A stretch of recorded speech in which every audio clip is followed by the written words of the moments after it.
Hey guys, we're on the home stretch. You have 1 week left until your AP Bio exam. Hopefully your other AP exams are going okay. If they're not, let me know and I'll try to get something done about them. So what we're going to do today, we're going to go over photosynthesis. That was something that I posted up a review video on, so I figured let's go ahead and get that done and then we can move on to some of our other review topics. So y'all voted, I wrote them all down right here. Okay, so y'all voted for biotechnology, cell transport, cellular respiration, cell cycle, and biochem. So I'll try to get those done throughout this week. They're going to be fast because we've already gone over all of these things. So hopefully you just need a quick review to help you get confident so that way you know that you're going to do great on your AP Bio exam.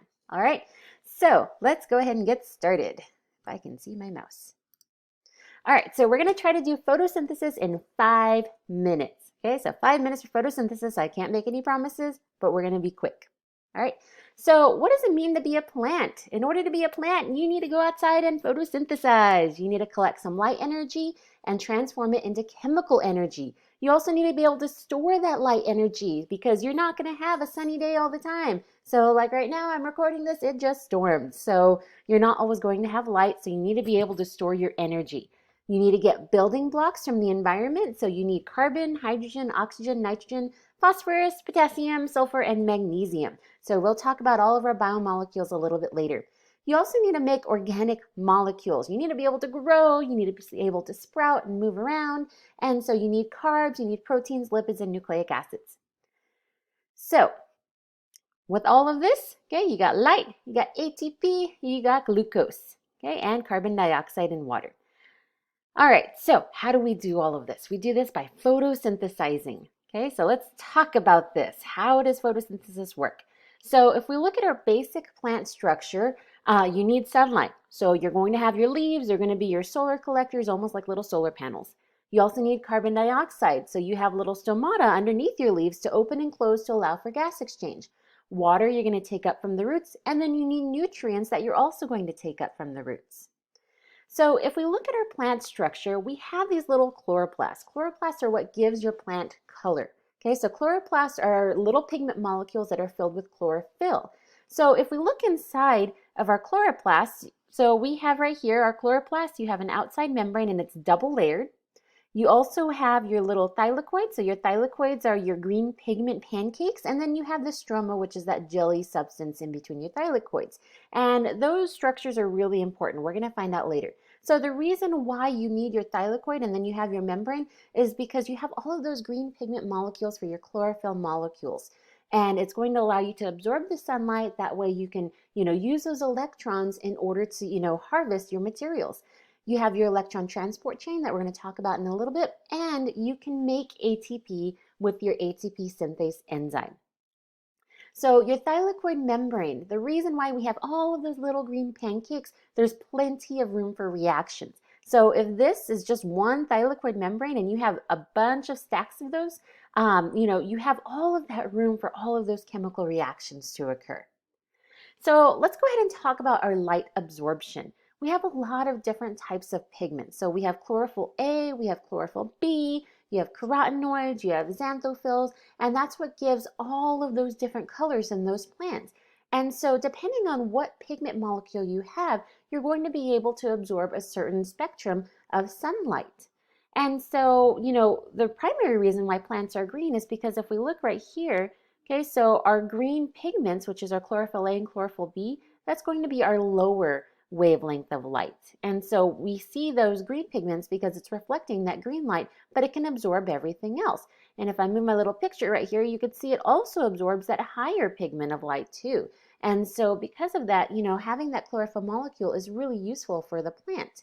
But we know that not all plants are green. So for example, in the fall, you see those carotenoids, you see the xanthophylls, so you see that red and that yellow, a little bit of brown, which means the leaf is dying, but you see that in a bunch of different plants. And this is a picture of my poinsettia that I bought from one of the Brennan Pep Squad girls, at Christmas time, and you could see that there's still some red there. And surprisingly, poinsettias don't actually have flowers. Those red things are actually leaves. And so, you even have plants that have different color leaves. Okay, so all those are the color of the wind. Okay, so pigment is extremely important to help plants absorb light. And so, these are also my household plants, and these household plants are underneath the light, and you can see they're very green, and that's because they're trying to be able to photosynthesize, from not being outside. But, the light I have in my house, is adequate, and it allows them, to produce the food that they need. So when we're talking about photosynthesis, we're going to talk about two types of reactions. We're going to talk about our light reactions first, and that one's a little bit complex. It has our electron transport chain, and then we're going to talk about Calvin cycle. So our light reactions are also known as our energy conversion reactions. We take our water, we take our sunlight, and we're able to convert those into materials that the plant can use.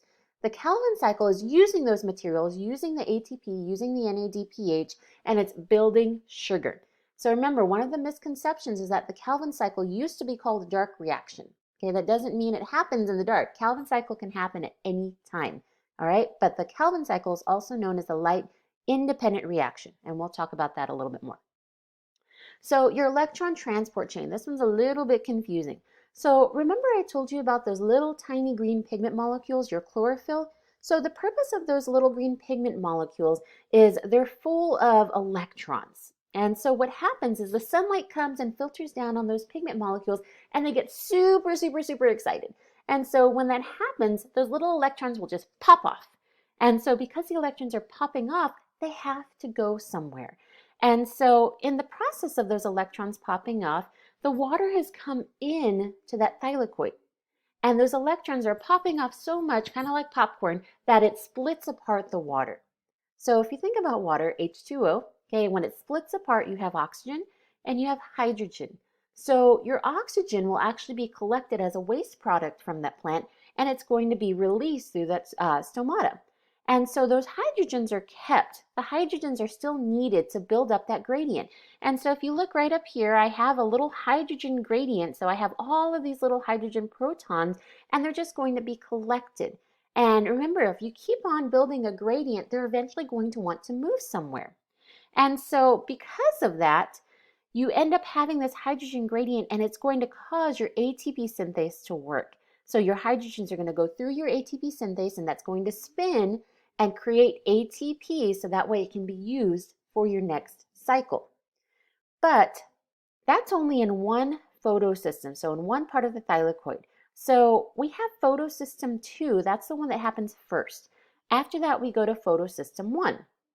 So photosystem 1 is the same thing. You have your little chlorophyll molecules, they get radiated on, and they get super, super excited, and those electrons pop off, and you're going to also be transporting, more hydrogens. And so what ends up happening is you have this molecule here called NADP+. And so that NADP+ wants to pick up a hydrogen, and so it becomes NADPH. That NADPH will also move over to the Calvin cycle. And so now we have two things that moved over to the Calvin cycle. We made ATP first, and then we made NADPH.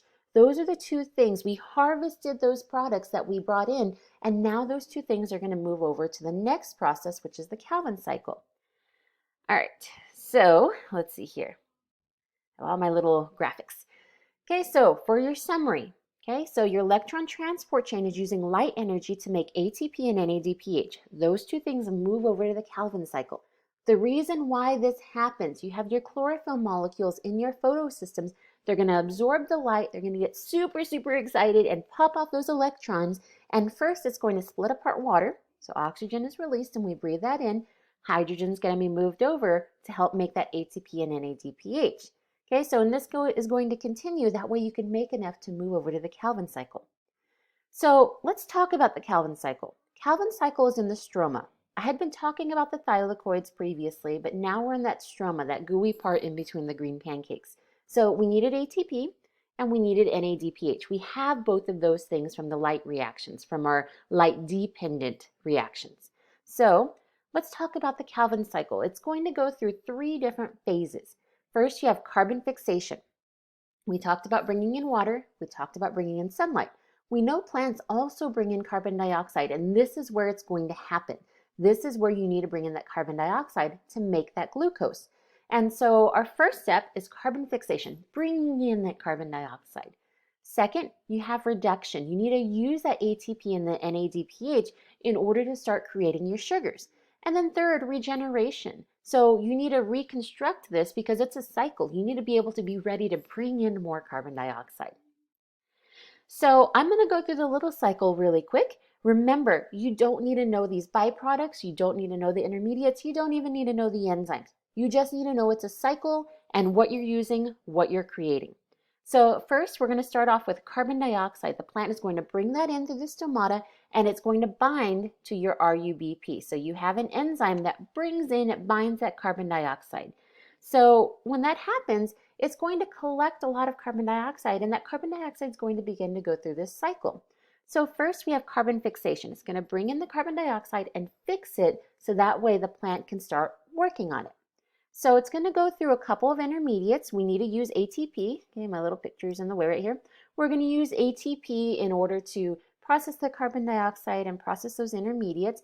And later we're going to use our NADPH. Remember, the NADPH is bringing in our hydrogens. Okay, so what do you need to make glucose? What's the chemical structure of glucose? Okay, so C6H12O6. You have your CO2 from this right here. So you have your carbon and your oxygen. You need your hydrogens from your NADPH.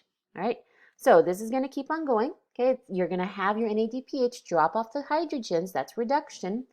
You're going to create some more, intermediates, and one of them is called PGAL. So PGAL is going to help you make glucose, and you need to use your ATP to regenerate this rubisco, the RUBP. That way it can collect more carbon dioxide.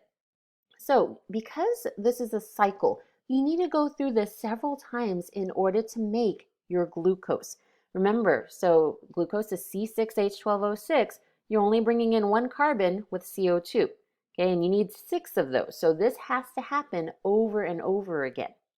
All right, so hopefully this helps. Okay, so I just showed you a picture of my the Oscar that I'm taking care of, and he has a plant in there. I couldn't put a real plant in because he liked to eat it. So hopefully this helps you understand photosynthesis. Let me know if you have any questions, if this was helpful or if I went too fast. And I did not make that 5 minutes. I'm at 10 minutes, so I need to rename my videos.